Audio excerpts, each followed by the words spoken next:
Uy, Saan ka ba galing? Kaya na pa kita hinahanap eh. galing akong wifi yan. Eh, mahina signal. Lipat ako sa internetan. Ganon? Oo. Ayun, kung saan ako nakakarating. Umabot pa nga akong parkingan, mahanap ka lang eh. Ay, talaga sorry. Naku, hindi ko Wait na-check lang. yung message mo eh. Ano ba meron? Hindi kasi magbo-bonfire na eh. Oo. Ay, magpapasama ako sa iyo sa bonfirean. Sige. Punta tayo sa bonfirean. Ha? Tara. Okay, sige.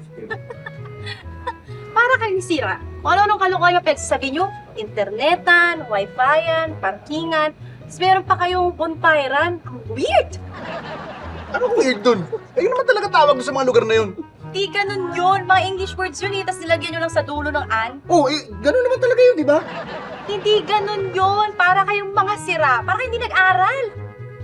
Ay, alam mo, gusto mo patunayan namin sa'yo na yun talaga tawag sa mga lugar na yun. Sige. Pakita natin sa kanya. Pakita natin. Sige, Sige, pakita natin. patunayan nyo yung mga kalokohan ninyo. Oh, sige, halika, tara. Tara. Tingnan natin. Ayan o. Oo. Ayan o. Tingnan mo. Ha? Basahin mo. O, internetan. Ha? Wifi-yan, Oo. basketballan. Bonfirean, no? Yun. Ha? Oo nga, no. Sorry. Akala ko kasi joke lang eh. Ganun pala talaga yung mga words na yun. Oo nga. Sabi sa'yo, ayaw ka maniwala eh. Sorry na nga. Sige, magsiswimming na ako. Saan ba dito yung swimmingan? Alin? Swimmingan? Yung kung saan ka nagsiswimming? Swimingan. Wala swimingan. Parang eng-eng po. Wala nang swimingan. Wala swimingan. Ano? Ayan o.